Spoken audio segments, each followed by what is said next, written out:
Accident হয়ে হঠাৎ কারো পায়ে নখ উঠে গেলে সাথে সাথে পর্যাপ্ত পরিমাণে পানি, ঠান্ডা পানি পায়ে দিবেন ব্যথা কমানোর জন্য, এবং নরমাল স্যালাইন ফার্মেসিতে গিয়ে নরমাল স্যালাইন দিয়ে ভালো করে পরিষ্কার করাবেন যেন ধুলাবালি ময়লা না থাকে। এরপর যদি নখ উঠে যায় কিছু থাকে তাহলে নখটাকে অবশ করে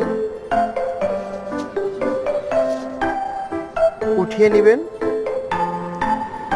তাতে যদি না উঠে নীল কাটার দিয়ে যতটুকু নখ কেটে ফেলা যায় ততটুকু কেটে ফেলবেন। এরপরে বায়োডিন সলিউশন দিয়ে ভালো করে পরিষ্কার করবেন, ওয়াশ করবেন। বায়োডিন মলম পলব দিয়ে মেনিস করবেন।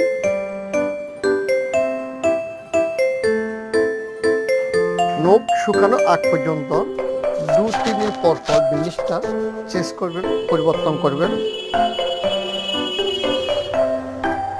এবং ডাক্তারের পরামর্শে অ্যান্টিবায়োটিক খাবেন।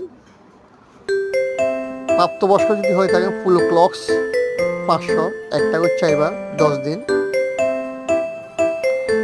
এসে ডলফিন ব্যথার ওষুধ সকাল একটা রাত্রে একটা, ব্যথা হলে সিবিট একটা করে 3 বার,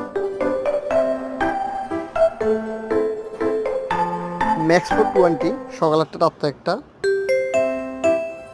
খাবেন। ব্যথা যদি বেশি হয় রাত্রে একটি ঘুমের ওষুধ খাবেন, এতে ব্যথা কমে যাবে। ধন্যবাদ বন্ধুরা, ভিডিওটি ভালো লাগলে লাইক করবেন।